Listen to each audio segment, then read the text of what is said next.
Assalamualaikum warahmatullahi wabarakatuh. Alhamdulillahirabbil alamin. Assalatu wassalamu ala asyrofil anbiya'i wal mursalin wa ala alihi wa sahbihi ajma'in. Amma ba'du. Allahumma shalli ala sayyidina Muhammad wa ala ali sayyidina Muhammad. Segala puji bagi Allah Tuhan semesta alam yang telah melimpahkan kepada kita rahmat dan nikmat-Nya yang begitu besar kepada kita, sehingga pada kesempatan hari ini kita dapat berkumpul dan mengikuti kegiatan diseminasi budaya positif di sekolah. Tak lupa sholawat serta salam kita aturkan kepada baginda Nabi Muhammad SAW yang telah memberikan jalan terang benderang kepada kita semua dari zaman kegelapan yang penuh dengan kebodohan sampai dengan zaman yang penuh dengan ilmu pengetahuan sampai sekarang ini. Selanjutnya tak lupa juga saya ucapkan rasa hormat saya kepada Bapak Rasmadi selaku Kepala Sekolah SD Negeri 9 Sekayu, dan juga kepada rekan-rekan guru yang telah meluangkan waktunya untuk mengikuti kegiatan diseminasi budaya positif yang merupakan program dari pendidikan guru penggerak yang sedang saya jalani sekarang ini untuk angkatan ke-11. Lalu kemudian Bapak Ibu sekalian, izinkan saya untuk mengucapkan terima kasih sebesar-besarnya kepada kepala sekolah, kemudian kepada rekan-rekan guru sekalian yang sudah meluangkan waktunya untuk mengikuti kegiatan diseminasi budaya positif kita hari ini. Bapak Ibu yang saya hormati, sebelum kita memulai diskusi ini, sekali lagi izinkan saya untuk mempersembahkan pantun ya. Jujur Bapak Ibu, saya agak pandai dalam pantun, tapi saya usahakan persembahkan kepada Bapak Ibu sekalian yang saya cintai. Siap. Siap mana aku nih? Ya.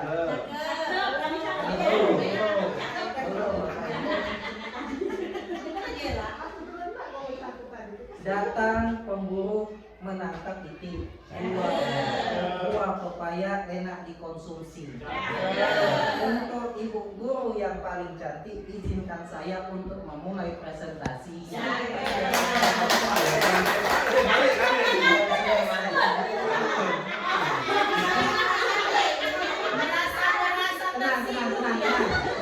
Tenang Bapak Ibu, masih ada lagi ya. Kalau tadi yang ibu-ibu, sekarang yang bapak-bapak. Di atas kusen ada buah durian. Masak cumi dicampur nasi. Untuk Bapak Guru yang paling keren, izinkan saya memulai presentasi. Nah ini satu lagi terakhir.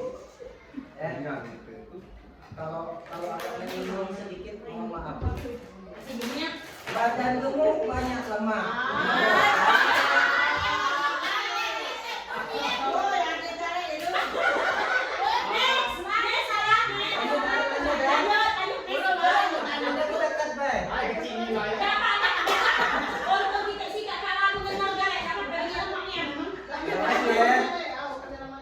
Badan gemuk banyak lemak. Lebaran haji buat ketupat.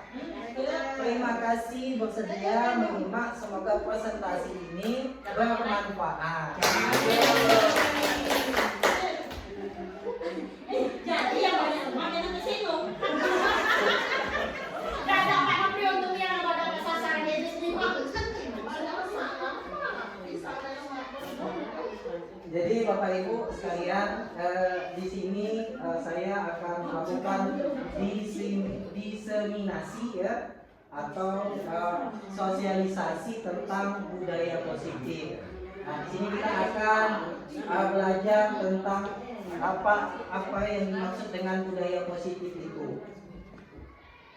Nah, Bapak Ibu, sebelum kita memulai, di sini saya akan jelaskan tentang tujuan dari diseminasi budaya positif.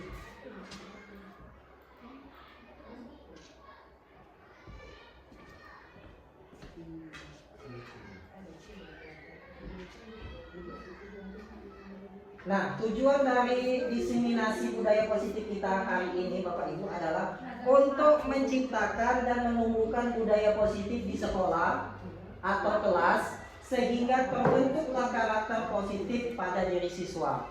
Nah, sebenarnya mungkin ya kita sudah menerapkan budaya positif yang ada di sekolah, mungkin hanya saja kita tidak tahu namanya seperti apa. Nah, di sini saya akan memberikan praktik baik kepada kita semua. Mudah-mudahan setelah saya memberikan praktik baik ini, Bapak Ibu juga bisa sharing kepada guru yang lain untuk menerapkan di sekolah apabila ada yang tidak sesuai. Kalaupun sudah ada sesuai, kalaupun misalnya penerapan kita selama ini sudah sesuai, kita tingkatkan lagi demi kemajuan anak didik kita di sekolah, Bapak Ibu. Nah, Bapak Ibu, selanjutnya di sini ada pertanyaan pemantik, Bapak Ibu.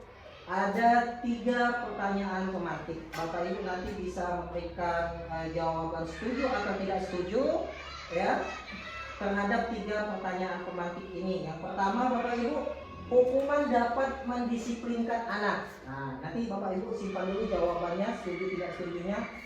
Kemudian yang kedua, pemberian hukuman untuk hal positif seperti membaca atau membersihkan halaman sekolah dapat meningkatkan disiplin positif anak. Yang ketiga, memberi penghargaan dapat meningkatkan motivasi belajar anak. Nah, Bapak Ibu, dari ketiga pernyataan ini menurut Bapak Ibu sekalian setuju tidak terhadap ketiga pernyataan pemantik ini? 2 dan 3. Nomor 1 itu agak mana nih? Mungkin ada Bapak Ibu guru yang ingin memberikan pendapat. Nomor 1 itu sebenarnya hukuman dapat mendisiplinkan anak. Ada 2 versi, memang ada positif dan ada yang negatifnya. Iya, iya, masih rancu ya Bapak Ibu. Nomor 2 itu teknis terbaik. Iya. Nomor 1 itu kena terbagi hukuman yang mana, Iya. untuk apa. Nah, itu akhirnya membuat diskriminasi hukuman kita tersendiri, bahkan cenderung kalau hukuman itu namanya hukuman fisik. Nah, jadi kalau dibuat pernyataan ada pilihan lainnya, biar bisa dipilih.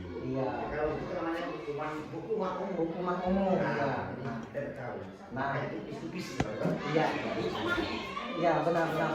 Benar sekali Bapak Ibu, bahwasanya dalam pemberian hukuman itu tidak serta-merta dapat kita salahkan ya Bapak Ibu ya, karena hukuman juga ada yang sifatnya edukatif ya, tapi asalkan jangan sifatnya verbal yang nanti bisa berpengaruh pada psikologis anak. Oke Bapak Ibu, pada ketiga pertanyaan pemantik ini nanti akan saya kaitkan dengan materi selanjutnya yang akan kita bahas sama-sama Bapak Ibu. Nah Bapak Ibu, materi selanjutnya itu adalah definisi atau pengertian dari budaya positif. Ada yang tahu Bapak Ibu apa itu arti dari budaya positif? Budaya itu apa Bapak Ibu? Budaya itu apa? Ada yang tahu tidak Bapak Ibu? Sesuatu yang tumbuh dari akar, Ya. karakter, dari pembawaan siswa, bawaan orang atau individual yang dapat disampaikan atau yang dapat diberikan. Yang sifatnya budaya adalah yang mengakar di suatu daerah tersebut. Jadi apapun itu, mulai dari budaya bahasa, budaya seni, budaya pakaian dan sebagainya. Jadi budaya itu adalah sesuatu yang sudah berada di daerah tersebut. Tinggal lagi apa saja budaya itu, apakah budaya yang baik atau tidak, pilih dan pilih. Ya, benar sekali. Kalau positif itu apa arti positif? Baik ya. Nah, jadi budaya ya benar sekali yang dijelaskan oleh Bapak Mas Madi selaku kepala sekolah. menjadi 9 saya bahwasanya budaya positif itu adalah kebiasaan ya, kebiasaan baik atau positif yang harus kita terapkan di dalam lingkungan sekolah ya, agar dapat meningkatkan mutu pendidikan kita ya, untuk anak maupun untuk sekolah secara luas. Nah, di sini Bapak Ibu, budaya positif di sini di sekolah adalah nilai-nilai ya. Nilai-nilai itu berarti tolak ukur kita dalam pencapaian target atau tujuan kita, bahwa yang diterapkan di sekolah itu tujuannya adalah untuk menumbuhkan. Apa yang kita tumbuhkan adalah motivasi intrinsik. Maksud dari motivasi intrinsik itu adalah motivasi yang tumbuh di dalam diri anak ya. Nah, berarti anak itu memiliki kontrol diri dalam menentukan tindakan mereka selanjutnya. Iya, jadi iya benar sekali. Jadi menumbuhkan motivasi intrinsik pada diri siswa dan bertanggung jawab serta budi pekerti yang luhur sehingga terwujudnya profil pelajar Pancasila. Nah, itulah tujuan dari terciptanya budaya positif. Nah, setelah itu Bapak Ibu perlu kita ketahui bahwasanya untuk mewujudkan motivasi intrinsik pada diri anak itu pada dasarnya kita sebagai guru itu hanya bisa membimbing ya, membimbing dan menuntun, bukan menuntut atau memaksa ya. Dimana di sini seorang guru ya harus membimbing anak agar potensi-potensi yang ada pada diri anak itu tadi berkembang. Nah, dan anak tergerak untuk melakukan tindakan-tindakan yang baik ya, yang tentunya sudah tercermin di dalam keyakinan sekolah atau keyakinan kelas yang kita buat. Nah, seperti itu Bapak Ibu. Kemudian mutu dari sekolah dapat dilihat dari budaya positif yang hidup dan dikembangkan oleh warga sekolah. Nah, itu berarti di sini perlu adanya kolaborasi atau kerjasama antar warga sekolah, baik dengan guru, baik juga dengan masyarakat, orang tua murid, kemudian tenaga administrasi yang berkaitan atau yang terkait di dalam kemajuan sekolah yang tertuang di dalam visi misi sekolah itu sendiri. Terutama untuk guru Bapak Ibu, karena peran guru merupakan ujung tombak kualitas pendidikan ya, yang memiliki peranan penting Bapak Ibu. Nah, di sini saya mengutip hadis Bapak Ibu, innamal a'malu binniyat wa innamal likulli imri'in ma nawa. Artinya sesungguhnya amalan itu tergantung pada niat dan seseorang akan mendapatkan sesuai dengan apa yang diniatkan. Jadi segala sesuatu itu tergantung pada niat ya. Keputusan itu ya akan bisa diambil atau tidak itu tergantung pada posisi kontrol yang ada pada diri kita sendiri. Begitupun juga dengan siswa Bapak Ibu. Kita tidak bisa memaksa kehendak kita untuk diterapkan pada siswa kalau siswanya belum tergerak niatnya, hatinya ya, atau dirinya. Cuma kita memberikan bimbingan atau stimulus agar siswa itu tadi mulai perlahan-lahan ada kemauan atau keinginan untuk belajar lebih baik lagi. Seperti itu Bapak Ibu. Nah, seorang guru harus menguasai kompetensi kompetensi yang mencakup aspek pedagogi, kepribadian, sosial, dan profesional dengan tetap berpedoman pada nilai-nilai Pancasila. Jadi Pancasila ini adalah pedoman kita dalam bertindak ya, baik dalam hal lingkungan masyarakat maupun dalam hal pendidikan juga Bapak Ibu. Perilaku hidup ya, benar sekali. Nah, yang pertama aspek pedagogik. Apa itu aspek pedagogik?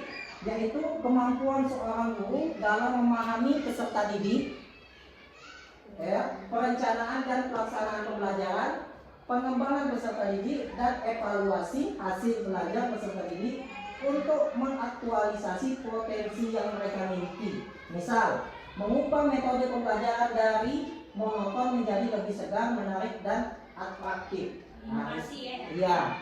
Jadi itu aspek pedagogik atau kompetensi pedagogik yang harus dimiliki oleh guru. Edukasi guru ya.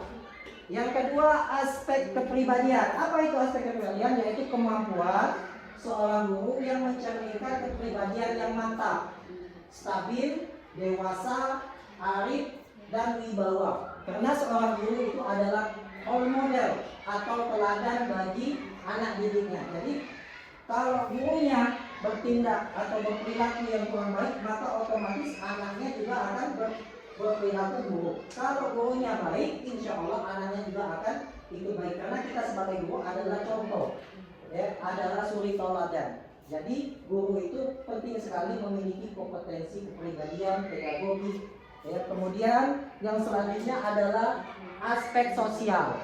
Aspek sosial itu kemampuan guru dalam berkomunikasi dan berinteraksi secara efektif dengan lingkungan sekolah maupun di luar lingkungan sekolah. Berarti interaksi kita baik di dalam lingkungan sekolah maupun di luar lingkungan sekolah dengan orang tua murid harus harmonis, ya. Jangan ada pertikaian atau permasalahan atau perselisihan dengan orang tua murid.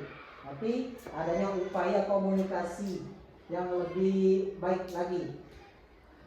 Kemudian aspek profesional. Apa itu aspek profesional? Kemampuan atau keterampilan yang harus dimiliki guru agar tugas-tugas keguruan dapat diselesaikan dengan baik dan benar. Nah, keterampilan ini berkaitan tentang hal-hal yang teknis, Bapak Ibu, dan berkaitan langsung dengan kinerja guru, tentang RPP, modul, ataupun asesmen. Nah, itu adalah keterampilan yang berkaitan dengan kinerja guru. Kesimpulan peran yaitu seorang guru yang baik, ya, harus memiliki kemampuan dalam mewujudkan budaya positif tersebut dan dapat dijalankan dengan menerapkan konsep-konsep inti. Nah, yang pertama disiplin positif, yang kedua adalah motivasi perilaku manusia, yang ketiga adalah posisi kontrol restitusi, yang keempat keyakinan sekolah atau kelas, yang kelima adalah segitiga restitusi. Bapak Ibu, saya ingin bertanya, mungkin dari kelima ini ada tidak yang asing yang belum pernah Bapak Ibu dengar atau ketahui? Segitiga restitusi, ya. Segitiga restitusi itu adalah model yang digunakan seorang guru untuk agar supaya siswa dapat memahami dan memperbaiki kesalahan yang dia perbuat. Next, yang pertama adalah disiplin positif. Disiplin positif merupakan suatu cara penerapan disiplin yang mengajarkan anak agar anak bertanggung jawab dan menumbuhkan diri berdasarkan nilai-nilai Pancasila. Iya, buat kawan itu ini main. Alhamdulillah masih ada fotonya, Pak.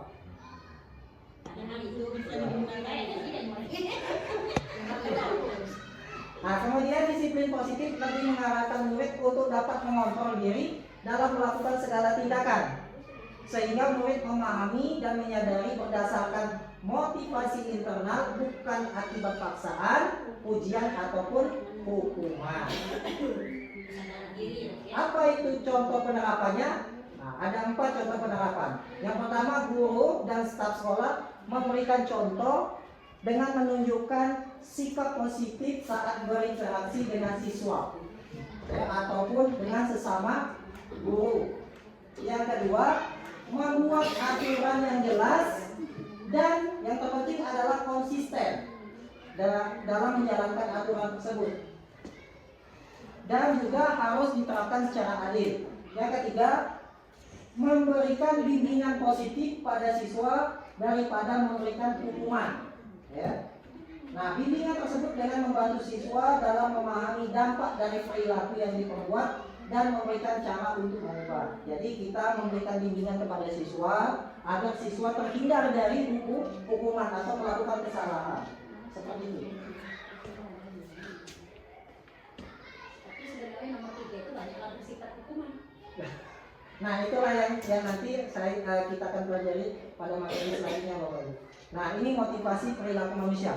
Ada 3 motivasi perilaku manusia, ya. Yang pertama, untuk menghindari dari ketidaknyamanan atau hukuman. Jadi manusia itu termotivasi yang pertama akibat, ya, dia tidak nyaman dengan sehingga terdorong dalam dirinya untuk melakukan sesuatu atau perilaku. Yang kedua, mendapatkan imbalan. Jadi munculnya motivasi itu karena adanya imbalan atau hadiah atau penghargaan dari guru, atau orang tua murid dan lain sebagainya. Yang ketiga, munculnya motivasi perilaku anak itu karena menjadi orang yang mereka inginkan atau menghargai diri sendiri dengan nilai-nilai yang mereka percaya. Nah, itulah 3 hal munculnya motivasi perilaku pada diri anak. Nah, ini ada posisi kontrol restitusi, posisi kontrol. Apa Pak? Oh iya Bapak, iya Bapak. Itu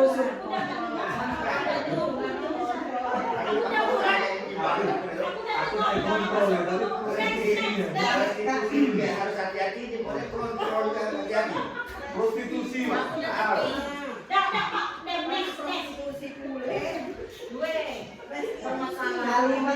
Kalimat itu lagi antisipasi dari sejak jauh hari.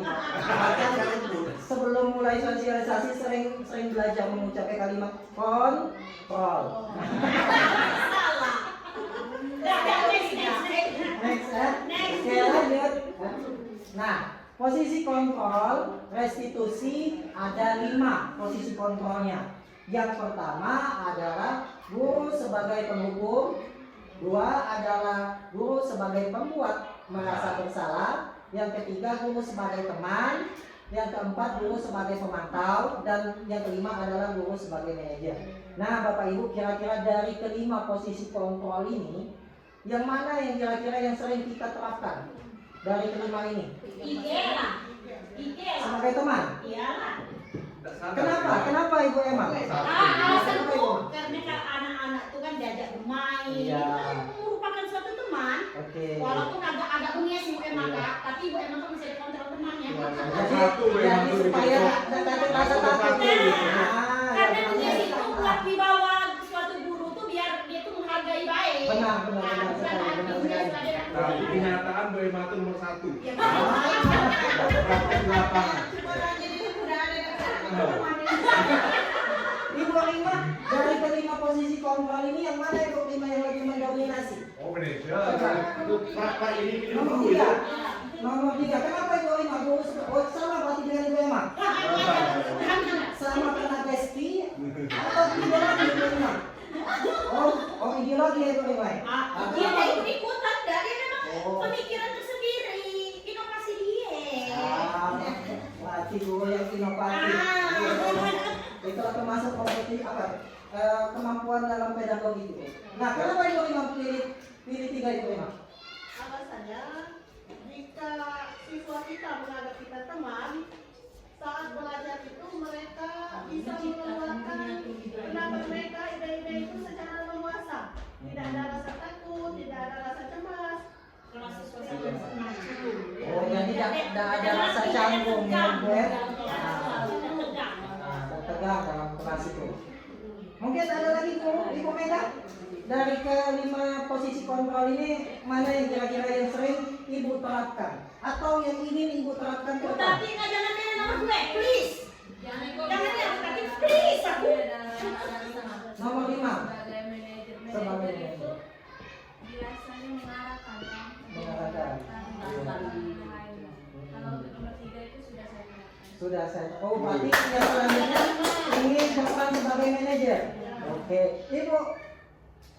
Ibu tadi coba, Ibu tadi. Please, Bu Tati, jangan pilih nomor 2, please. Bu Tati, please. Pendapat kawan-kawan yang lain. Oh, sama Ibu. Itu yang sudah Ibu terapkan itu antara sebagai teman dengan manajer. Ada tidak Ibu Tati dari kelima posisi kontrol ini yang akan Ibu Tati terapkan atau yang belum tapi akan Ibu terapkan?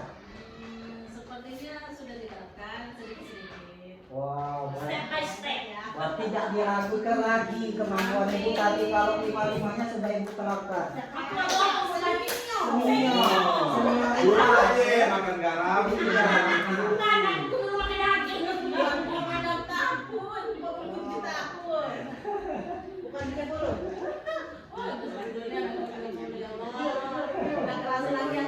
Oke, lanjut next.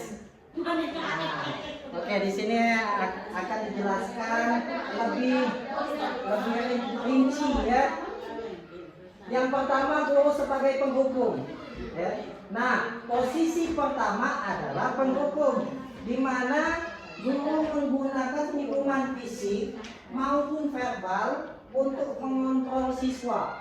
Guru yang menerapkan posisi ini dipercaya bahwa hanya ada satu cara untuk mencapai keberhasilan dalam pembelajaran, yaitu melalui cara mereka sendiri. Nah, ini kalau dia memiliki peran sebagai penghukum. Contoh pernyataan dari guru yang berada pada posisi ini antara lain satu, ya, kalimat yang sering keluar, patuhi aturan saya atau awas. Nah, itu. Kalimat kedua, ya, kamu selalu sajalah. Kamu selalu sajalah. Nah, berarti ibaratkan guru tersebut selalu menjustifikasi anak itu, menyalahkan anak itu. Iya, otoriter. Kemudian yang ketiga, selalu pasti, selalu terakhir selesai. Nah, itulah kalimat-kalimat sebagai seorang guru yang berperan sebagai penghukum. Nah, Bapak Ibu, posisi ini menekankan pada kepatuhan yang ketat dan cenderung membuat siswa merasa tertekan. Awas kamu. Tapi kenyataannya, Tapi yang perlu disadari memang itu yang sering kita iya. Tapi kenyataannya tidak. Tanpa sadar kadang-kadang kita memang Iya. Iya, Benar sekali. Pada realitanya, kenyataannya, ya, hukuman itu sering dilakukan di sekolah. Tetapi di sinilah saat-saat kita untuk memilih peran-peran apa yang selanjutnya yang mungkin kita mulai belajar terapkan. Ya. Nah, dampak dari posisi ini biasanya adalah siswa mengulangi kesalahan yang sama, ya, berperilaku agresif, dan juga memiliki harga diri yang rendah karena, ya, dia dihukum ditertekan, ya, akhirnya dia takut, malu, udah galak berekspresi. Bapak Ibu, itulah akibat buruknya kalau kita selalu menerapkan peranan sebagai penghukum. Tapi tidak tahu memungkiri, tidak pacak memungkiri. Oleh karena itu ke depan kita ubah secara pelan-pelan ya Bapak Ibu, walaupun masih kita terapkan. Ya, kemarin kan kelas Ibu Mega kan belajar si Bagus dengan si Dwi. Dwi, itu kan ada lah kemarin itu dah, itu contoh. Itu contoh. Tapi aku nasihati jangan lagi bukan dibully. Nah, aku ngomongnya bagus terus, bagus. Jadi siapa? Janda, Saya itu mah seragam ini, korban tetap dulu. Dia bisa dicari. dan ada bang jadi multi Mika baik dalam buku itu ngomongnya tanggal berapa yang ambil perempat baik. Kasih apa berkasnya? Sama rasanya biar ada ini. Dia pengumuman. Apa yang di dalam rumah? Ada. Tidak boleh. Gila kan? Oke, next, lanjut. Nah, ini pembahasan kita ini semakin mendalam, semakin seru ya, semakin panas. Makin panas. Saya harap ada pro dan kontra di antara Diskusi, kan? Iya, diskusi. Jadi hidup diskusi kita hari ini. Nah, makna kata hidup itu bahaya. Kemudian Ngomong apa, Bu? yang kedua, guru pembuat rasa bersalah. Nah, posisi kedua ini adalah pembuat rasa bersalah, di mana guru menggunakan kata-kata yang lembut namun menimbulkan perasaan bersalah pada siswa. Nah, coba kita pernah tidak kita melakukan peran seperti ini? Ayah, guru pada posisi ini seringkali menggunakan keheningan atau kata-kata yang membuat siswa merasa tidak nyaman dan timbul rasa bersalah. Contoh pernyataannya, "Ibu sangat kecewa sekali dengan kamu." Nah, ya, kemudian yang kedua, "Berapa kali Bapak harus memberitahu kamu ya?" Yang ketiga, "Gimana coba kalau orang tua kamu tahu kamu berbuat begini?" Nah, itu kalimat-kalimat yang sering muncul ketika guru memposisikan diri pada pembuat rasa bersalah. Nah, boleh, cuman tergantung pada ibu sendiri nantinya. Seharusnya mereka Pak Nobri kalimat itu tidak menanyakan anak. Iya. Di poin ketiga Itu kan gimana coba, Coba kalau orang tua kamu tahu kamu berbuat berbuat begini. Nah itu kan kalimat itu memang menekan inti Iya. kan menyangkut masalah keturunan mereka, keluarga mereka. Iya, Pak. Tetapi sayang nak, sayang orang tua. Nah itu kan kalimatnya harus macam itu, Iya. berbalik, Nah, berbalik dengan mulai kalimat itu. iya benar sekali. Jadi harus ada tindakan penstabilan tindakan. Nah, jadi dia jangan ikat kulit. Nah, jadi siswa itu tidak pesimis ya, atau tidak seolah-olah merasa disalahkan. Disalahkan. Iya, Tidak doang. iya. Bapak Ibu, kalau kita berperan dalam hal membuat rasa bersalah, ini dampaknya yaitu siswa akan merasa tidak berharga, Bapak Ibu, dan memiliki penilaian diri yang buruk. Nah, siswa cenderung merasa telah mengecewakan orang-orang sekitar. Nah, itulah dampaknya Bapak Ibu kalau kita selalu berposisi pada pembuat rasa bersalah. Yang ketiga, guru sebagai teman. Nah, ini yang paling banyak yang kita terapkan di sekolah, ya. Posisi ketiga ini adalah teman, di mana guru mencoba mengontrol siswa melalui hubungan baik dan persuasi. Guru pada posisi ini menggunakan humor, candaan, dan hubungan personal untuk mempengaruhi siswa. Contoh, ayo bantulah demi bapak ya. Nah itu, ayo ingat tidak bantuan bapak selama ini. Iya. Ya sudah kali ini tidak apa-apa, nanti ibu bantu bereskan.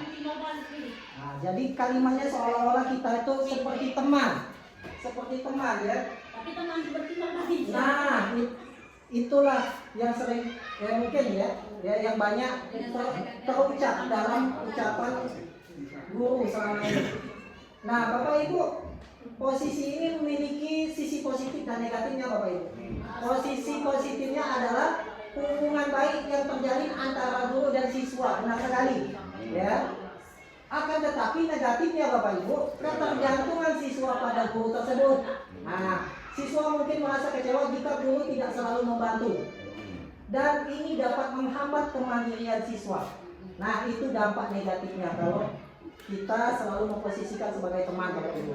Tapi positifnya juga ada. Kedekatan kita, hubungan kita secara personal dengan siswa itu akan semakin erat. Kalau saya memaknai guru itu sebagai teman bukan dari sisi saling membantu seperti ini, Iya. tapi begini, kita sebagai guru bisa dekat dengan siswa itu positifnya bisa kalau kita dekat dengan siswa itu bisa curhat dengan kita, Iya. bisa memahami diri siswa itu seperti apa sehingga jadi mereka tidak sungkan kalau ada masalah di rumah itu bercerita dengan kita atau bagaimana. Jadi untuk melancarkan pembelajaran, nah, seperti itu. Jadi tidak harus ayolah bantu demi bapak, enggak, ya kan? Enggak harus saling membantu seperti itu, tidak. Kalau menurut saya. Ya, benar sekali Bu. Ya, jadi siswa itu akan terbuka dengan kita. Yang mungkinnya selama ini tertutup ya Pak ya. Pendekatan persuasif. Iya. Sudah itu kalau mereka menganggap kita teman, mereka dekat, merasa dekat dengan kita, maka siswa-siswa yang kemarin-kemarinnya suka tidak sekolah, mereka sayang untuk datang. Oh, dia hari kadang ketemu di rumah cantik. Yang itu tahu Jadi sekolah itu ibu guru itu orang yang selalu dirindu. Itu namanya guru yang terbaik. Guru yang terbaik. Iya. Benar sekali. gurunya. Ya, benar sekali. Jadi siswa itu merasa rindu terus Pak ya, dengan guru tersebut dan termotivasi mau sekolah terus. Mama itu. Nah, contohnya guru si Kak Rindu mau budak sekolah kan? Masa gue, Pak Nopri, emang kuda sekolah saya rindu kawan-kawan musik. Kawan-kawan kami Tahu, nggak tahu ya kan? kawan-kawan Rindu mau budak sekolah kan? Kami tenang ya namanya ini Ya, mana manusia. sekolah. Dan sore-sore. Batik saingan makan. Padahal kalian ngomong tidak suwe. Sama benar. Aku juga seperti itu Pak. Kalau lama enggak ketemu warga ibu Pak. Yang ngomong baik, seperti ini. Sampai itu nyari mana lagu pulang PKS maka dasar lagi di HP. Tahu kata lagi Pak. Tahu. Tahu ya lu wakilnya? Tahu ya lu wakilnya? Kalau tidak aku tuh ngirim ke emoticon senyum, kalau ada dalam bentuk kata-kata kan? Dah, Bapak. Sebelumnya saya juga mohon maaf karena dipermalukan, tapi maksud dan tujuan saya baik.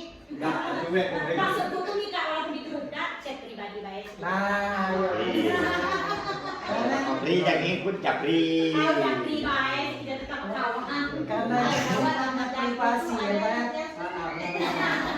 Aman. Aman. Ada lagi rapor kita aplikasi. Nah, selanjutnya Bapak Ibu, guru sebagai pemantau. Nah, pemantau, ya.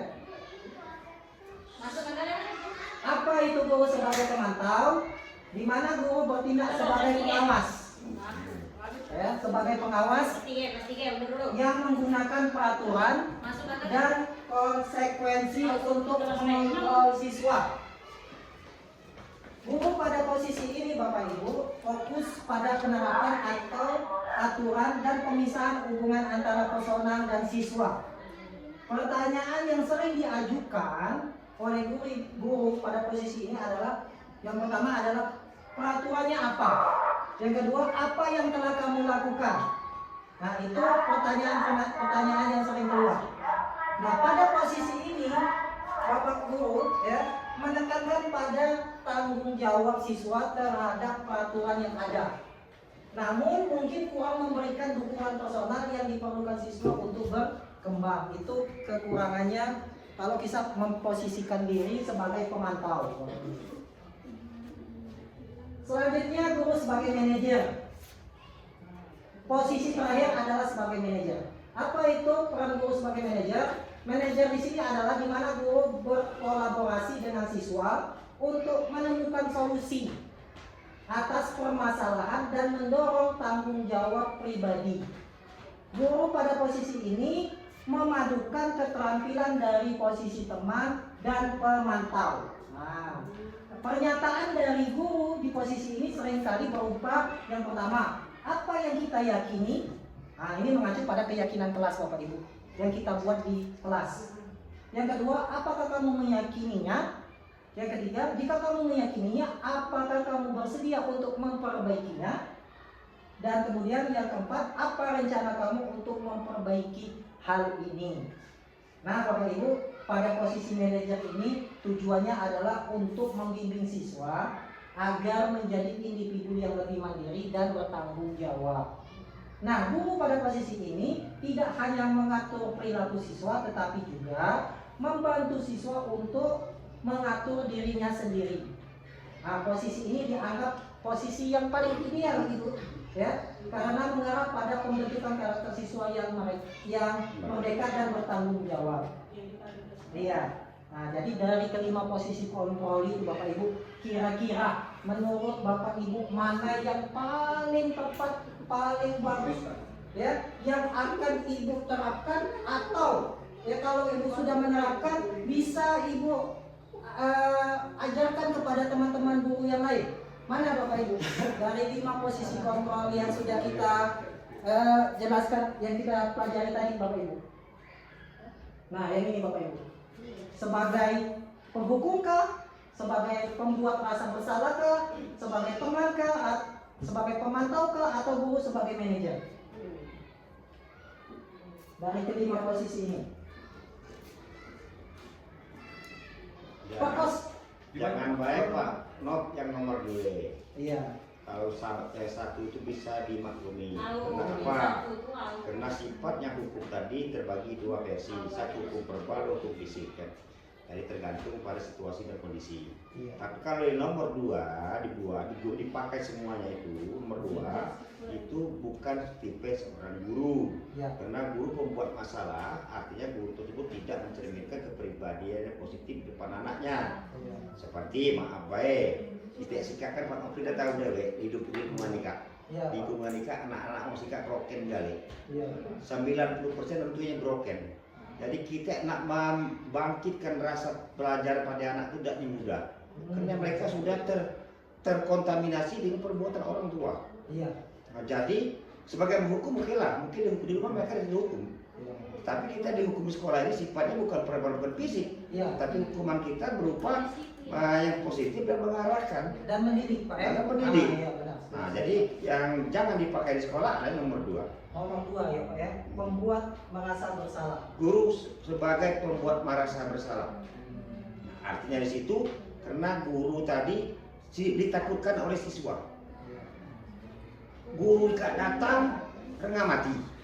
Gak datang supaya kita ngajual kami. Iya benar. Nah, itu pertanyaan dia utak mereka kan tadi.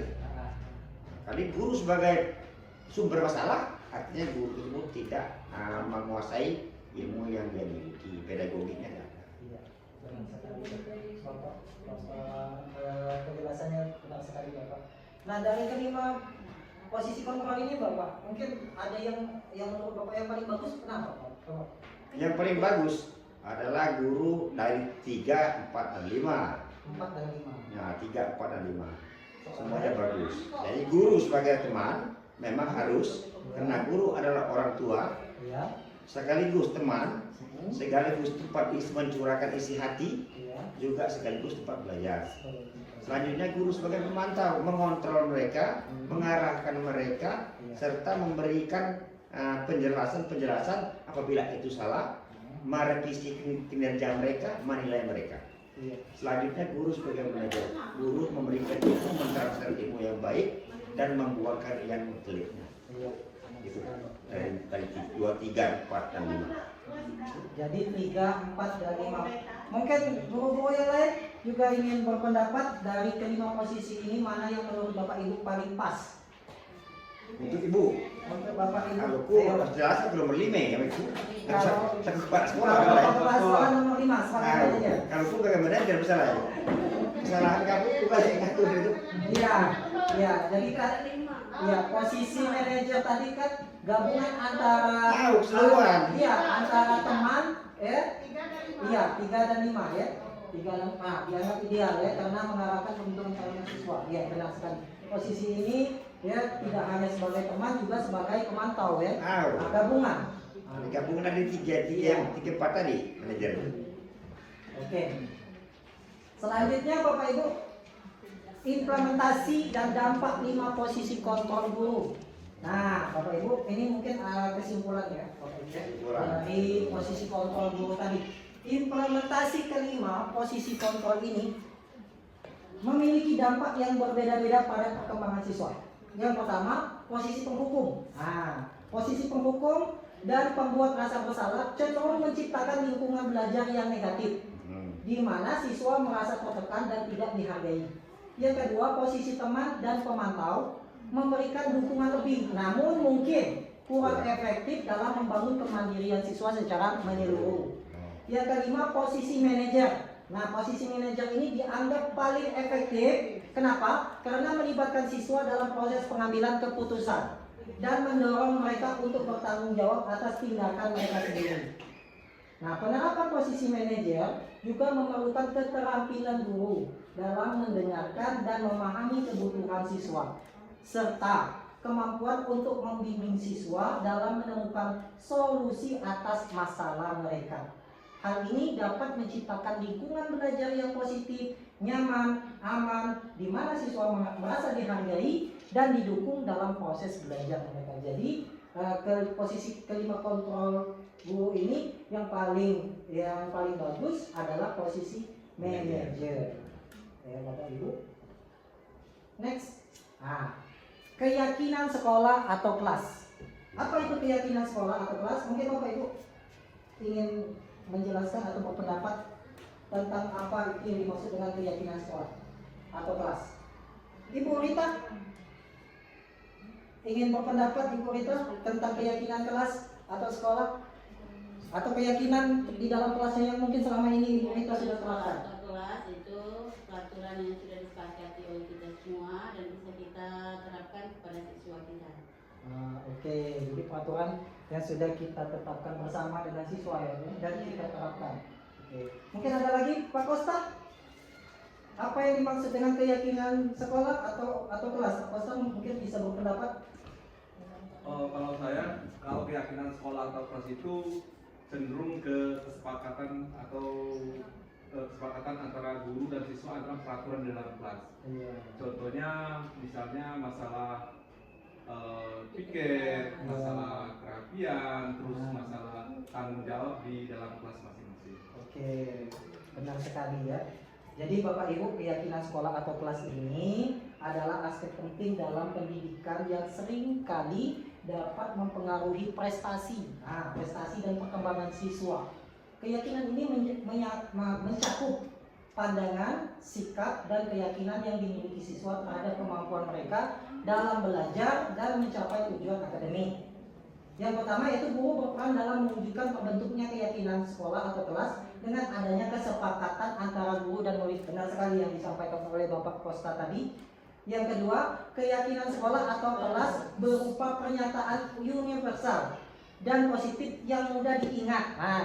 Pastikan siswa mudah mengingat ya dalam membuat kesepakatan kelas atau keyakinan sekolah dan dipahami dan harus diterapkan di dalam lingkungan sekolah. Jadi jangan sebagai pajangan, tapi harus ada penerapan, prakteknya langsung. Nah, ini contoh keyakinan kelas. Ini contoh saja Bapak Ibu. Yang pertama, menjaga kebersihan.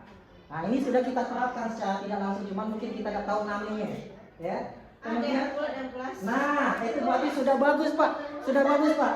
Ya. Ini sebenarnya penting Pak, wajib Pak. Di setiap kelas itu harus ada Pak. Iya.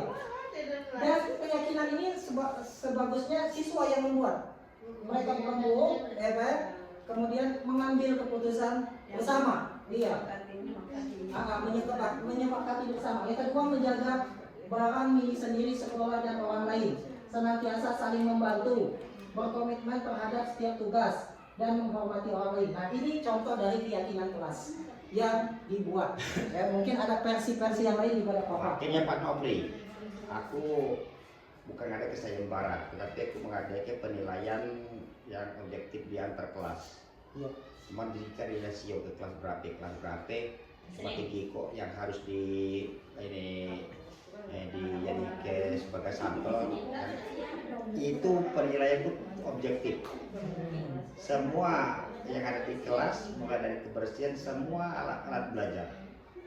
Jadi aku membuat penilaian itu tidak ada lain tujuannya adalah untuk memacu dan memberikan kontribusi serta memberikan motivasi kepada guru-guru yang lain. Iya. Jadi tugasnya, fungsinya itu dapat sertifikat kelasnya. Tentang ini akan ada motivasi baru, perubahan baru. Karena selama ini saya menilai belum ada kinerja yang nyata.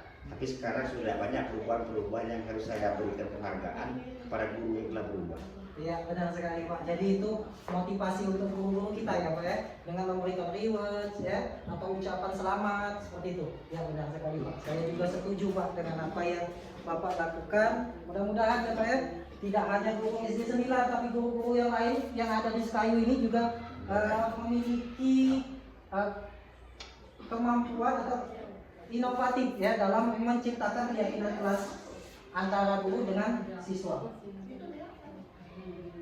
Nah, Bapak Ibu, tema selanjutnya adalah segitiga restitusi yang Bapak Ibu tadi tanyakan. Ya, banyak Bapak Ibu belum mengetahui apa itu segitiga restitusi. Yang Pak Kosta tanya tadi Kak, segitiga restribusi. Oh, restitusi. Berarti penghasilan lebih banyak segitiga restribusi. Restribusi ya.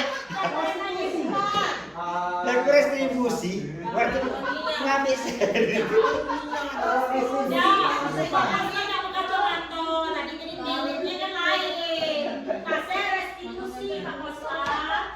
Restitusi apa prostitusi Pak? Kalau jelas. Kalau restitusi aku tadi kan tadi lah kayak restribusi. Penghasilan ya Ibu. Kalau prostitusi tidak segitiga ya Pak. Oh, segitiga ya Pak ya. Tempat itu ada di sini ya Pak. Oke, next. Oke, Bapak Ibu, ini adalah segitiga restitusi, bukan prostitusi atau distribusi, ya. Kalau distribusi itu Pak, aku tingkat makanan terus Pak. Penyaluran Pak. Penyaluran distribusi itu. Kalau retribusi pajak itu, pajak jalanan itu. Yang depan tadi itu retribusi. Nah, jadi ini adalah segitiga restitusi Bapak Ibu, yang pertama adalah menstabilkan identitas, yang kedua adalah validasi tindakan keras, yang ketiga adalah menanyakan keyakinan. Nah, segitiga restitusi ini adalah model Bapak Ibu yang digunakan kita sebagai manajer untuk membantu siswa memahami dan memperbaiki kesalahan mereka melalui 3 komponen ini Bapak Ibu. Nah, apa yang dimaksudkan 3 komponen ini? Yaitu yang pertama, menstabilkan identitas. Apa itu menstabilkan identitas? Menstabilkan identitas adalah guru harus memulai dengan pertanyaan dan pertanyaan yang tidak menghakimi dengan nada serta ekspresi wajah yang netral. Nah, pada fase ini di mana guru mencoba untuk memulihkan identitas siswa yang merasa gagal atau bersalah berlebihan atas apa yang mereka lakukan, dan guru harus kembali mengangkat moral siswa dan fokus pada upaya mencari solusi, bukan berfokus pada masalah. Nah, Bapak Ibu, jadi kita mencari solusi Bapak Ibu, bukan mencari masalah, ya. Mungkin selama ini kita siapa yang salah? Nah, tapi kita lebih condong pada solusinya apa untuk mengatasi masalah. Seperti itu. Ya, Pak. Jadi menuju Detmond yang otak yang di Indonesia itu yang meninggal itu dengan DPR itu memecahkan masalah tanpa solusi. Desmond kan itu? Desmond kan? Mana caranya, Pak? Memecahkan masalah tanpa solusi. Nah, ini memecahkan masalah dengan solusi. Dengan solusi. Dengan solusi. Tapi nak solusi tadi masalahnya dulu. Nah, tapi jangan sengaja ditimbulkan Jangan buat masalah. Bu tadi, jangan ditimbulkan masalah. Yang harus ada solusinya, Bu tadi ya. Tapi Oke, selanjutnya validasi tindakan salah. Nah, validasi tindakan salah, memvalidasi tindakan yang salah. Pada fase ini Bapak Ibu, guru harus memahami kebutuhan dasar. Kebutuhan dasar yang mendasari tindakan anak berbuat kesalahan. Jadi apa penyebab anak tersebut berbuat salah? Sampai ke itu. Menurut teori kontrol, semua tindakan manusia, baik atau buruk, pasti memiliki maksud atau tujuan. Nah, ketika kita menolak anak untuk berbuat salah, dia akan tetap dalam masalah. Yang diperlukan adalah tindakan memahami sehingga anak merasa dipahami. Nah, ini ya upaya validasi tindakan salah. Ya, jadi kita memahami ya, kenapa siswa tadi berbuat perilaku salah tadi. Bukan kita menyalahkan siswa, Bapak Ibu. Nah, jangan Maulana Dwi Rehan harus dipahami, jangan yang kekerasan, jangan yang hukuman. Ada kawan ya, apa jadi kawan gabung. Dan jangan menyalahkan, ya. Jangan menyalahkan. Tetapi kita sebagai guru mencari solusi. Jangan tahu yang itu saya begini. Selanjutnya Bapak Ibu menanyakan keyakinan. Nah, menanyakan keyakinan. Apa itu menanyakan keyakinan? Yaitu pada fase ini guru memberikan pertanyaan yang bermakna kepada murid untuk memunculkan motivasi secara empiristik sehingga mampu mengaitkan keyakinannya dengan tindakan yang salah. Dalam artian siswa tersebut mengakui akan kesalahannya dan berjanji untuk tidak mengulang tindakan yang salah tersebut. Nah, jadi kita tanya lagi kepada siswa itu, ya. Nah, mengapa berbuat hal yang demikian dan apakah mereka mengakui atas kesalahan yang mereka perbuat? Lalu apa tindakan kedepannya untuk memperbaiki kesalahan mereka? Nah, seperti itu Bapak Ibu.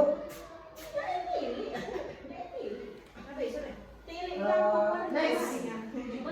Oke. Nah, Bapak Ibu, ini adalah budaya positif Bapak Ibu. Keterkaitan dengan filosofi Ki Hajar Dewantara, nilai dan peran guru, kemudian visi dari sekolah. Ya. Nah, yang pertama filosofi Ki Hajar Dewantara dengan menjalankan budaya positif di sekolah Bapak Ibu. maka akan mempermudah dalam tercapainya tujuan pendidikan nasional. Dengan filosofi Ki Hajar Dewantara, pendidikan yang berpihak pada murid dan bersifat menuntun, tumbuh atau hidupnya kekuatan kodrat yang ada pada murid. Kemudian nilai dan peran. Budaya positif akan terwujud apabila seorang guru atau manajer memiliki nilai-nilai guru penggerak atau guru, diantaranya yaitu berpihak pada murid, reflektif, kolaboratif, dan inovatif, serta didukung oleh kepribadian murid yang tertanam dalam nilai Pancasila. Terakhir, yaitu visi dari guru atau visi sekolah ya Pak ya.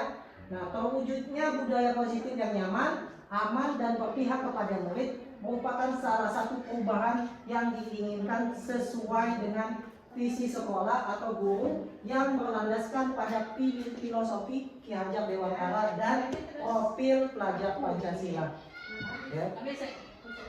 Ya. Bapak Ibu, mungkin ya inilah pembahasan kita hari ini tentang disimulasi budaya positif. Mudah-mudahan apa yang saya jelaskan pada pertemuan kita hari ini dapat bermanfaat untuk kita semua. Dan saya harap ya kegiatan kita hari ini dapat Ibu Bapak sambungkan atau imbaskan kepada guru-guru yang lain. Ya Bapak Ibu. Ya. Mungkin itu saja Bapak Ibu presentasi saya. Akhirul kalam, terima kasih Bapak Ibu sudah berkenan untuk mengikuti kegiatan sosialisasi tentang budaya positif.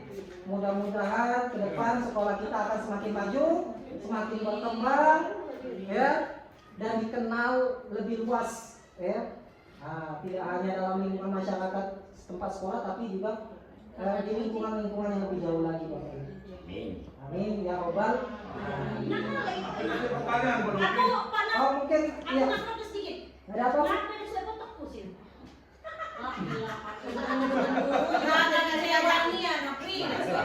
Tempel itu Ben. Kapan sampai sih?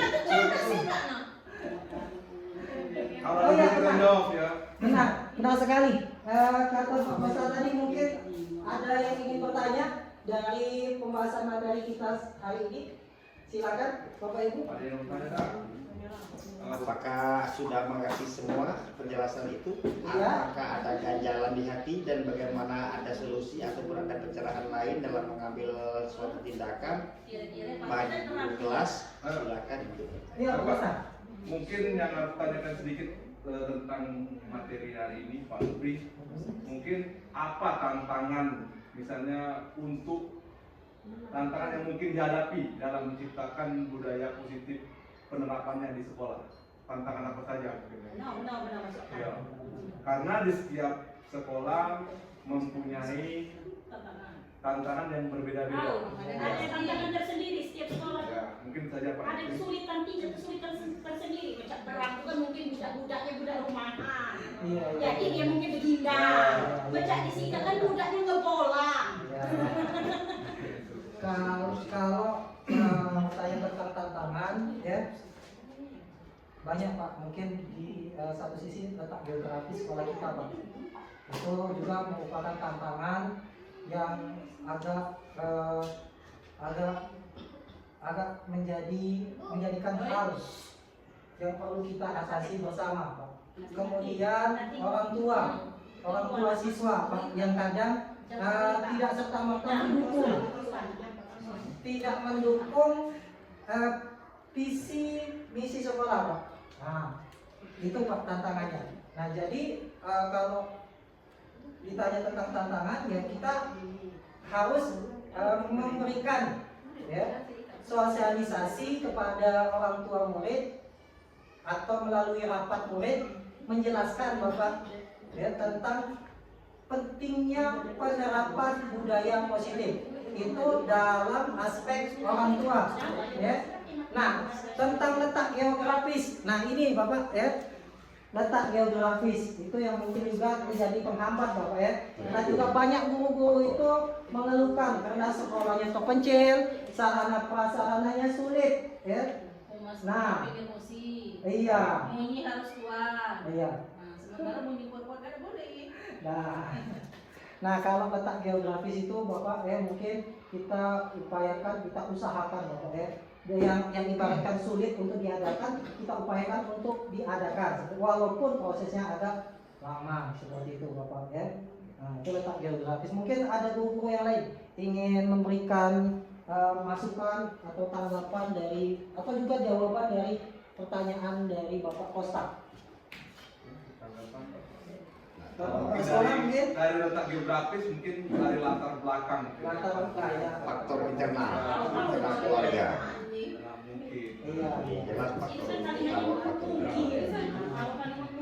Kalau di suatu geografis, karena letak geografis itu kalau lingkungan kota, lingkungan perumahan mungkin lebih santai, lebih enjoy. Lebih enjoy. Nah, tapi kalau lingkungan macam kita di pelosok Maika, faktor utamanya adalah memang lingkungan keras, kedua keluarga yang broken, ketiga kurangnya pengetahuan orang tua tentang dunia pendidikan Tentang itu dunia sendiri. pendidikan.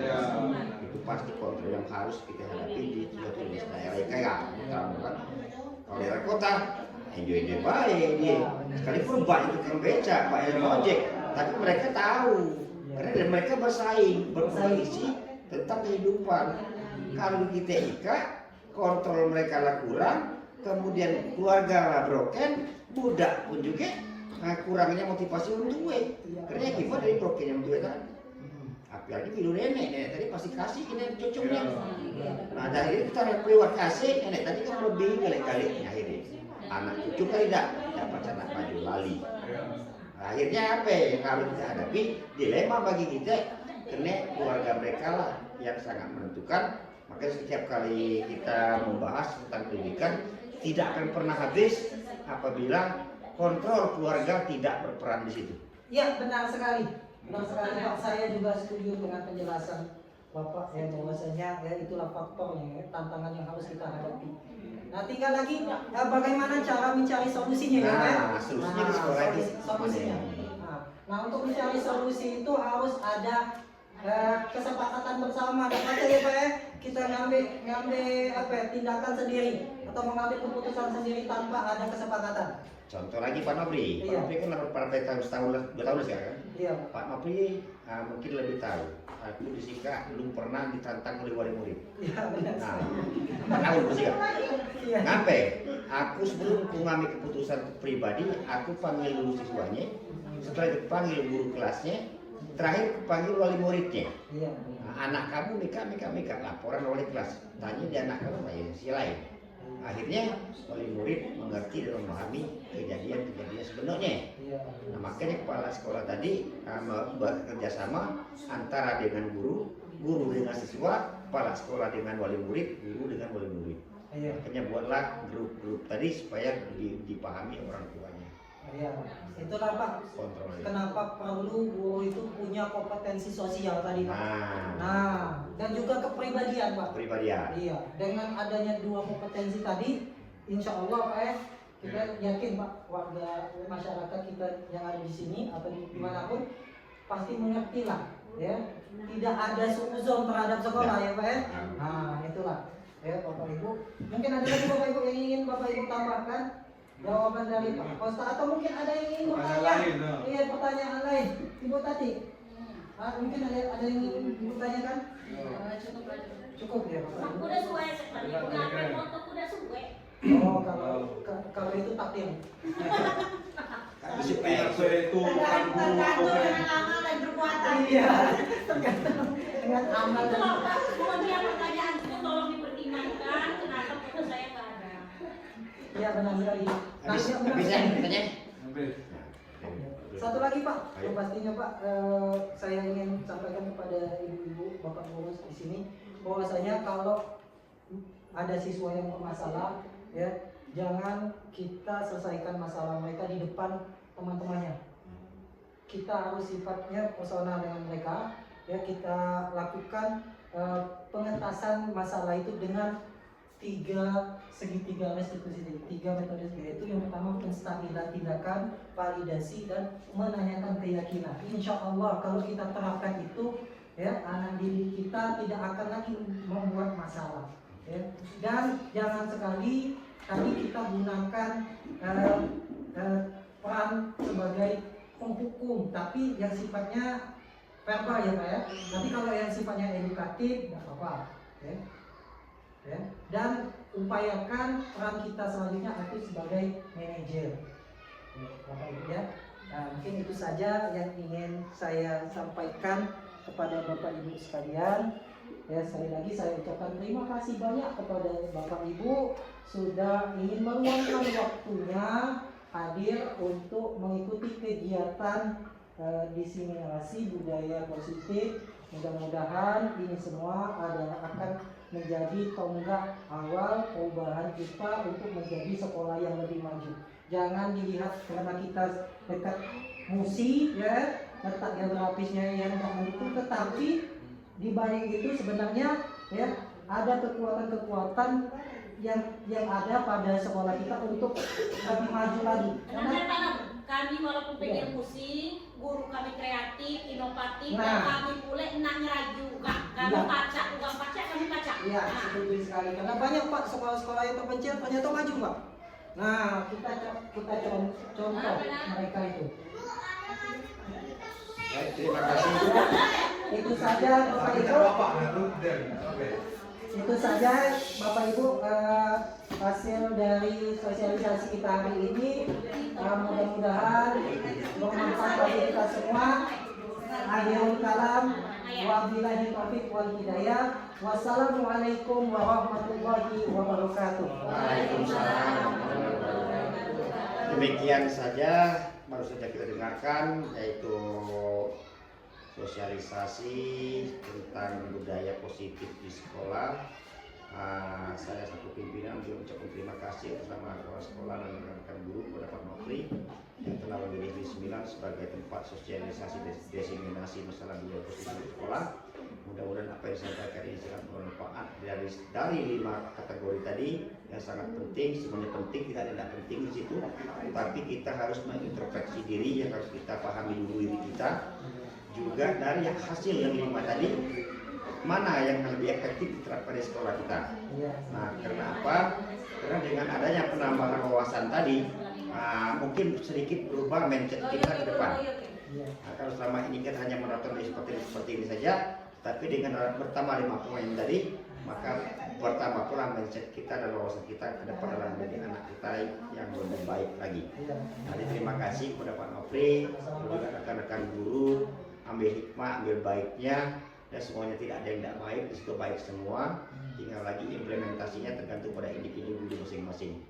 Tetapi saya selaku pimpinan kepala sekolah mengharapkan semuanya diterapkan sesuai dengan karakter anak itu sendiri. Nah, jadi mari kita sama-sama mendukung. Ini sebagai contoh, Pak Nopri adalah guru Negeri 9 yang pindah tugas dikarenakan ada perubahan, bukan pindah tugas karena kemauan, tapi ada perubahan dari pemerintah. Maka dari itu kami ucapkan terima kasih karena SD 9 dijadikan proyek utama untuk sosialisasi diseminasi ini. Mudah-mudahan ke depan lagi kalau boleh tunjuk lagi Pak Nopri kami. Saya yakin guru-guru kita di sini harus akan ilmu. Oke Pak. Harus akan Jangan ilmu. lari bawaannya. Harus semangat Bu, ya. Tahun depan harus ikut CGP Bu, banyak manfaatnya. Dan saya juga mendorong semua guru ikut baik CGP maupun di PPG yang belum, apa keluhannya, apa permasalahannya, kurang apa, dan saya sebagai pimpinan siap membantu. Siap membantu, memfasilitasi selagi saya ada. Saya juga akan siap berkorban untuk memberikan kontribusi, mendorong supaya maju kepada saya. Itu harapan saya. Terima kasih sekali lagi. Maka dengan berakhirnya penjelasan tadi, berakhir pula pertemuan pada sosialisasi diseminasi budaya positif dan kebaikan di sekolah. Saya akhiri, bila taufiq wal hidayah. Wassalamualaikum warahmatullahi wabarakatuh. Waalaikumsalam warahmatullahi wabarakatuh.